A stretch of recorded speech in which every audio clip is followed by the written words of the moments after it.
Please welcome back a Get Your News On with Ron favorite, Mr. David Rovics. What's up, David? Great to be back, Ron. Thank you. How has your spring ahead been? Has it been? I got thrown off a little bit, man. I mean, I'm a little loopy this morning. Even I got thrown off a little bit. I freaked out last night because my cat.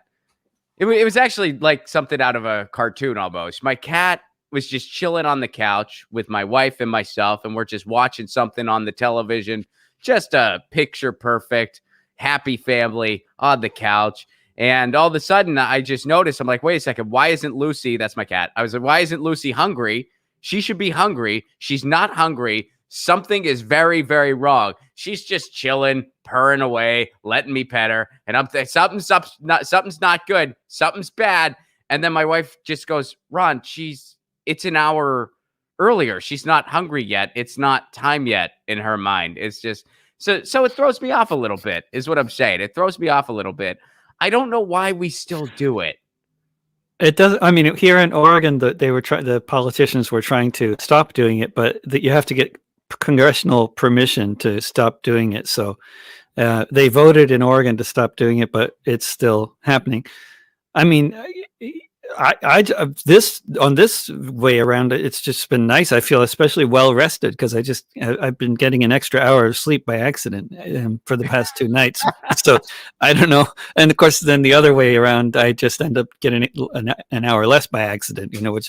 Which apparently causes a lot of car accidents around the country every year with all these extra sleepy drivers, which seems a little surprising for people who travel a lot and are used to jet lag. That 1 hour difference makes such a difference, but it does, according to studies, and it should be stopped. I think it was a stupid idea to begin with.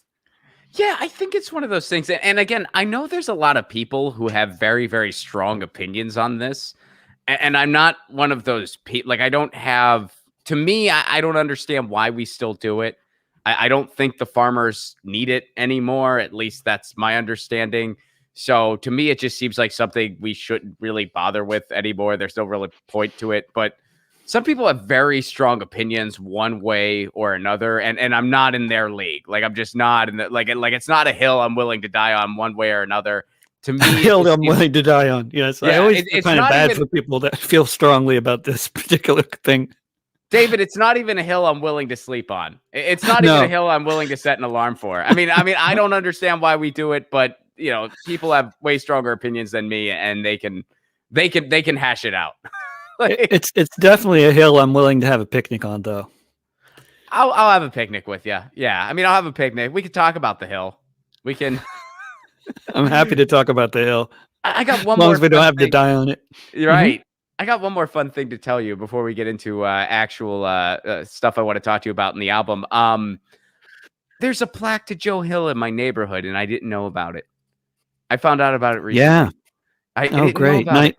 So 1923 was, I guess that was after he died, but that was a big year in your neighborhood for IWW activity, I believe. But now I'm rusty on the details. I actually wrote a song about it for a musical play that never got produced, and then I lost it.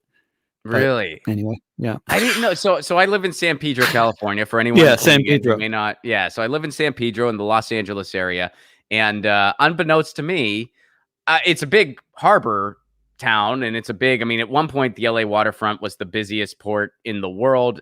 I don't know if it still is the busiest in the world, but I'd imagine it's still up there. It's the LA waterfront.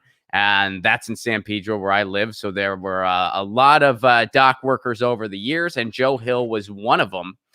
Joe Hill worked on the docks in San Pedro, and there is a plaque to him. And I didn't know about it. Somebody said it to me. They're like, "Did you know about this?" Now, a couple of the plaques were stolen last summer, over the summer in August. Some of the plaques were stolen. So I didn't know if the Joe Hill plaque was still there or not. I didn't even know. I'm like, I don't know if it's still there. And after a few emails of people just basically saying, Ron, this is a couple feet away from the farmer's market you go to every week. Can you please just go and look and find out if the I would always forget, or I'd be, by the time I'd remember, I'd have all my vegetables with me. And I'm like, I don't want to be like looking for some plaque with all my vegetables with me. But finally, I just, someone even sent me the Google map where they sent like the farmer's market I go to where the plaque's supposed to be. And they're like, Rod, literally, you can just walk. It's like down the street.